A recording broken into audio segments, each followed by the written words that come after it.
La situation entre le Bénin et le Niger demeure une intrigue. Il y a environ une semaine, je crois, les autorités nigériennes nous ont saisis par écrit pour solliciter la tenue d'une réunion du comité interétatique de suivi du pipeline pétrolier. Elles ont proposé que la réunion se tienne au Niger. Et le Bénin a donné son accord et j'ai personnellement instruit le ministre en charge des mines de s'y rendre. Il s'y est donc rendu le lundi dernier et les trois parties, c'est-à-dire le Bénin, le Niger et la société chinoise WAPCO, se sont retrouvés à Niamey pour évoquer les voies de mise en œuvre normale du contrat de transit du pétrole nigérien par le Bénin. Saisissant l'occasion de la mission de mon ministre à Niamey, j'ai rédigé une lettre à l'attention du président nigérien et ai mandaté le ministre Adambi de la lui remettre en main propre. En ce qui concerne la réunion du comité interétatique, le Bénin, par la voix de son ministre, a réitéré la disponibilité de l'administration béninoise, notamment la douane, à coopérer avec la douane nigérienne en vue du chargement normal et régulier du pétrole nigérien au terminal de Sémé, pour autant que les formalités douanières de transit soient possibles. Je rappelle que les formalités douanières de transit ne sont possibles que si le passage des biens par les frontières est permis. Autrement dit, si les frontières ne sont pas ouvertes pour le passage formel du pétrole, les formalités douanières permettant son transit par le territoire du Bénin ne sont techniquement pas possibles.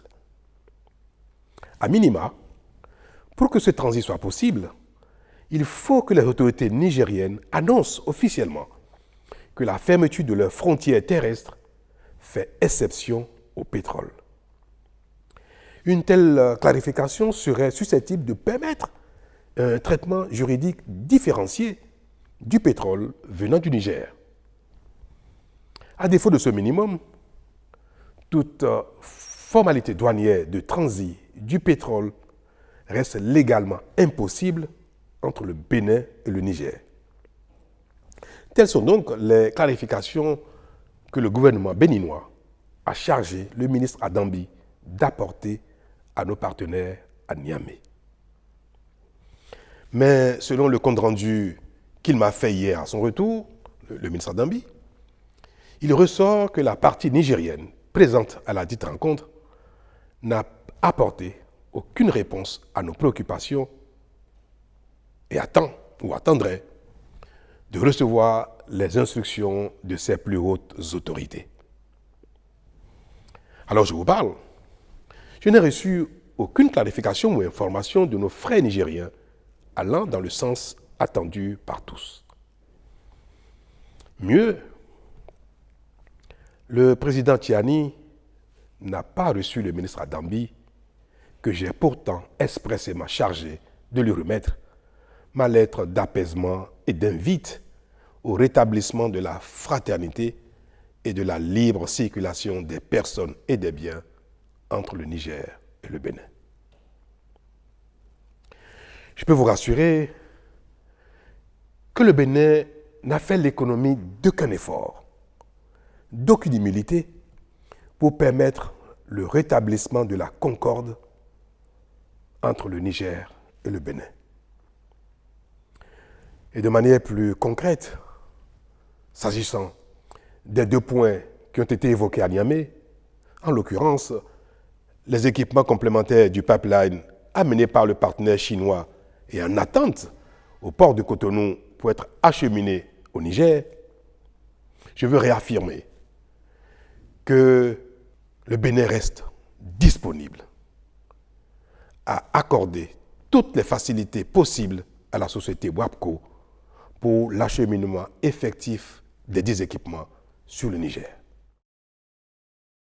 Quant au chargement du pétrole au terminal de Sémé, je suis particulièrement peiné d'observer les déconvenues que subit le partenaire chinois du fait de l'impossibilité d'opérer le chargement du pétrole en raison du défaut des formalités douanières.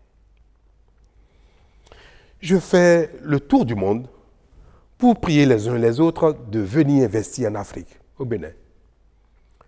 Parce que pour nous, c'est la principale voie de nous développer. Et me voilà, témoin de ce qui fait la réticence des investisseurs et qui pénalise l'attractivité de notre continent. Mais je garde l'espoir que l'apaisement des relations entre le Niger et le Bénin ne saurait tarder davantage parce qu'il n'y a aucune raison qui justifie la méfiance et l'attitude de nos frères du Niger. Le temps de la protestation et des sanctions en raison du coup d'État qui a eu lieu au Niger est passé. Ce temps est passé pour tout le monde. Et il n'y a plus rien qui justifierait aujourd'hui que les autorités béninoises ne soient pas dans la bienveillance à l'égard des autorités nigériennes actuelles. Mais en attendant, nous chercherons les voies et moyens pour aider la société chinoise WAPCO afin de limiter leurs souffrances et préserver leur intérêt pour l'Afrique. Voilà ce que j'ai à vous dire sur la situation. Merci.